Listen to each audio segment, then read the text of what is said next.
November the 24th, 1971. A man walked into an airport in Portland, Oregon and bought a one-way ticket using cash. Nothing unusual. Back then there were no TSA lines, no metal detectors, no bag checks. His ticket said his name was Dan Cooper.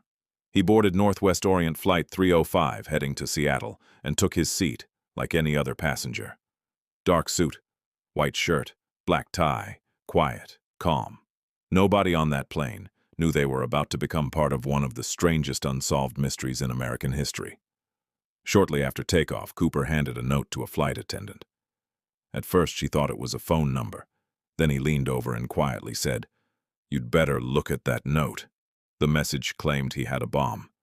When she sat beside him, Cooper opened his briefcase, just enough for her to see wires and red cylinders inside. Then he made his demands. $200,000, 4 parachutes, and a fuel truck waiting when the plane landed.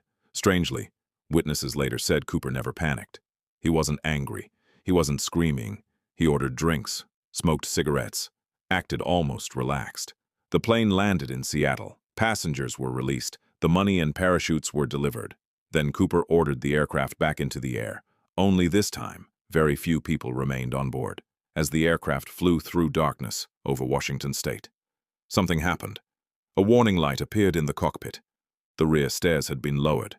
Air pressure changed, and somewhere below, in rain, wind, and freezing darkness, D.B. Cooper jumped. He was carrying $200,000. He was never seen again. No body was found. Most of the money disappeared, and more than 50 years later, nobody knows if D.B. Cooper died that night or got away with it. But that's where the mystery gets even stranger. Because over the decades, people started asking a different question. What if D.B. Cooper wasn't just lucky? What if he knew exactly what he was doing? Investigators noticed things that raised eyebrows. Cooper specifically chose a Boeing 727, not just any aircraft. The 727 had a rear staircase that could be lowered during flight, something almost no commercial aircraft allows.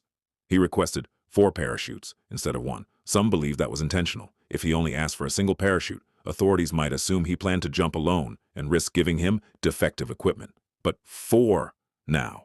Law enforcement had to consider the possibility that innocent passengers could be forced to jump too, so they couldn't take that chance. Then there was the way he acted. Witnesses said he stayed calm. No panic, no anger, no rush, just cigarettes, drinks, and quiet confidence. Almost like he had done something like this before. Some people believe he was a former military paratrooper. Others think he worked in aviation.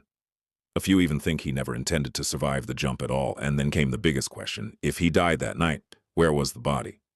Because after decades of searches, they never found one. No answers, no confession, no proof. Just a man, a parachute, and one of the most famous disappearances in history. This is in